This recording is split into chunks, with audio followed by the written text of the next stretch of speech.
मध्य प्रदेश के झाबुआ में जवाहर नवोदय स्कूल के बच्चे भयंकर बदबू और मक्खी मच्छरों के बीच पढ़ने और रहने को मजबूर हैं।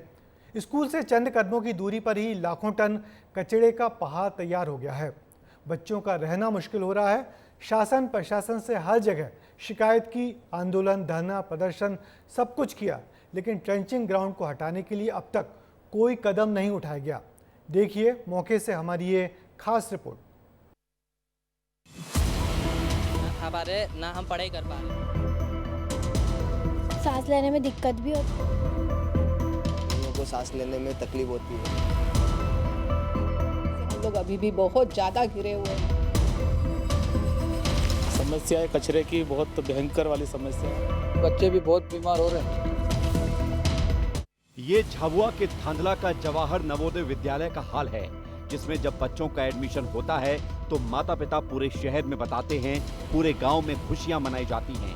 आज भी इस स्कूल में दाखिला फक्र का विषय है, लेकिन हालात ऐसे हैं, ये स्कूल जैसे कचरे के ढेर पर चल रहा है। बच्चों का भविष्य कचरा, गंदगी, बदबू और मक्खी मच्छर के बीच संवर रहा है।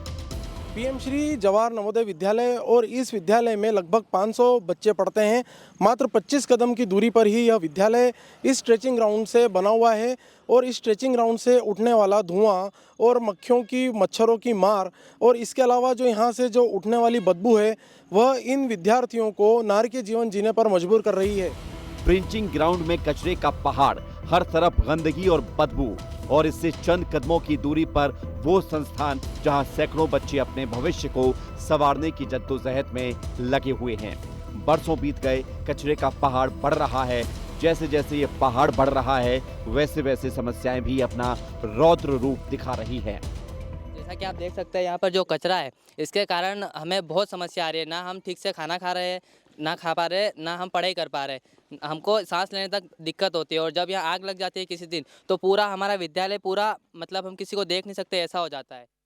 बारिश होती है तो यहाँ पे जो कचरा होता है उसको मतलब पलटाते हैं तो बहुत स्मेल ज़्यादा आती है और उससे ना मतलब हमें बहुत सांस लेने में दिक्कत भी होती है और हमें मतलब अच्छा नहीं लगता है, इतनी स्मेल आती है और उसके बाद मक्खियाँ भी बहुत आती है यहाँ पे। इस स्कूल में करीब 500 छात्र हैं और करीब 100 कर्मचारियों का स्टाफ और उनका परिवार है जो समस्या से जूझ रहे हैं। मच्छर और मक्खियों का तो जैसे यहाँ आतंक मचा हुआ है। खाने के सामान को मच्छरदानियों में रखना पड़ रहा है। खाना बनाते हैं तो डर रहता है कि मक्खियाँ ना गिर जाएं। बड़ी मुश्किल से खाने को थालियों तक पहुँचाया जाता है, जहाँ बच्चे सुकून के साथ खा भी नहीं पाते, क्योंकि थोड़ी सी भी चूक मक्खियों के मुंह तक पहुँचने के लिए काफी है। आए दिन गर्मियों के हर सीजन में यहाँ पे आग लगने की समस्या होती है, जिसके कारण धुएं के कारण कईयों को सांस लेने में तकलीफ होती है और बारिश के सीज़न में कचरे के कारण मक्खियाँ भी आती है तो खाने में और रहने में भी बहुत तकलीफ होती है। जब भी हम लोग जाते हैं तो एक तरफ खाना, एक तरफ हमको मक्खियों का ध्यान रखना पड़ता है और खाने के टाइम बहुत ज़्यादा देखना पड़ता है और फिर जब भी हम पढ़ाई भी करते हैं तो भी मक्खियाँ वगैरह बहुत ज़्यादा रहती है और बारिश के टाइम पे बहुत ज़्यादा स्मेल आती है। परेशानियां सिर्फ इतनी ही नहीं हैं, ये ट्रेंचिंग ग्राउंड बच्चों की सेहत और पढ़ाई दोनों पर भी असर डाल रहा है। मुसीबतों का पहाड़ क्या है जरा ये भी देख लीजिए।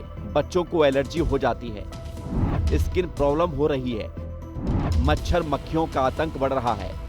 आग लगाते हैं तो धुआं बढ़ता है, धुएं से सांस लेना मुश्किल हो जाता है, केमिकल युक्त जहरीला धुआं होता है। कई बार छुट्टियां तक करनी पड़ती हैं। स्टाफ के छोटे छोटे बच्चे भी परेशान। शिक्षकों ने हर स्तर पर शिकायत की है, लेकिन आज तक हल नहीं निकला। मक्खियाँ, मच्छर और बास, इससे हम लोग अभी भी बहुत ज़्यादा घिरे हुए हैं। एलर्जी तो बच्चे जो है वो आए दिन बताते ही रहते हैं और हेल्थ चेकअप 2 बार हमारे बराबर से होते हैं और विजिटिंग डॉक्टर भी बराबर महीने में आते हैं और हमारे मतलब वो ऐसा है कि डॉक्टर साहब थोड़े अलर्ट है और हम लोग थोड़े अलर्ट रहते हैं तो इमीडिएटली कुछ भी हो जाने से जो है वो हम लोग एक्शन ले लेते हैं। हल नहीं निकला ये तो आप समझ गए, लेकिन ये परेशानी क्यों हुई ये भी समझ लीजिए, क्योंकि इसके लिए प्रशासन के अधिकारी ही जिम्मेदार हैं। ट्रेंचिंग ग्राउंड की भूमि जो यहाँ पर अभी हम खड़े हैं वह पहले आवंटित हो चुकी थी और जस्ट इससे लगा हुआ 25 कदम की दूरी पर पीएम श्री जवाहर नवोदय विद्यालय बाद में अलॉट किया गया था। लेकिन क्या अधिकारियों को यह नहीं पता था कि यहाँ पर ट्रेचिंग ग्राउंड बनने वाला है, उसके बाद में यहाँ पर विद्यालय किस तरीके से संचालित किया जा सकेगा। अब लापरवाही और अनदेखी की एक और मिसाल सुन लीजिए। इस ट्रिंचिंग ग्राउंड को हटाने की कवायद 1 साल पहले से चल रही है, लेकिन अभी तक सिर्फ ये कवायद ही है। कब हटेगा ट्रिंचिंग ग्राउंड? 9 महीने पहले जगह अलॉट हो चुकी है। शहर से 8 किलोमीटर दूर तय की गई है जगह। शासन को डीपीआर भी भेजी गई। समतलीकरण बाउंड्री वॉल बनना है। 5 करोड़ 11 लाख रुपए का प्रस्ताव भेजा। राशि न मिलने से काम अटका है।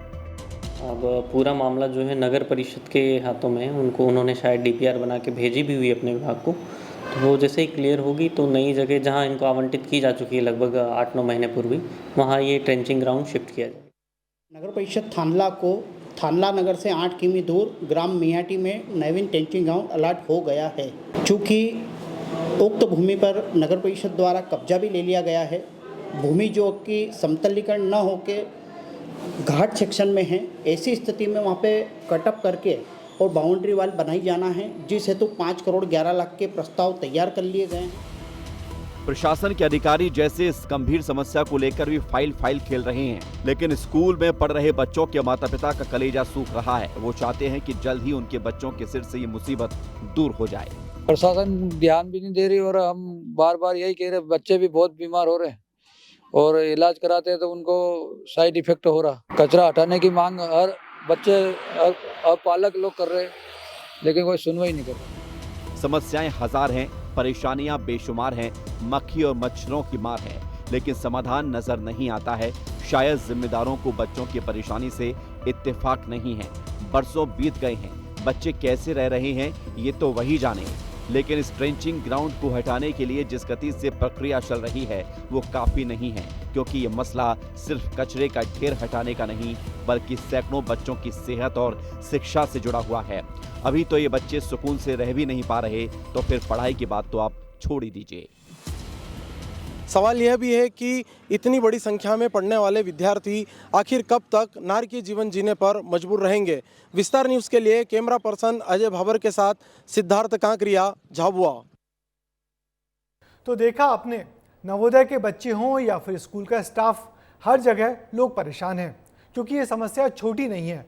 ट्रेंचिंग ग्राउंड से उठने वाला धुआं और बदबू इतनी भयंकर होती है कि 1 मिनट भी रुकना उस जगह पर मुश्किल हो जाता है। ऐसे में आप समझ सकते हैं ये बच्चे वहाँ कैसे रह रहे होंगे, कैसे पढ़ रहे होंगे।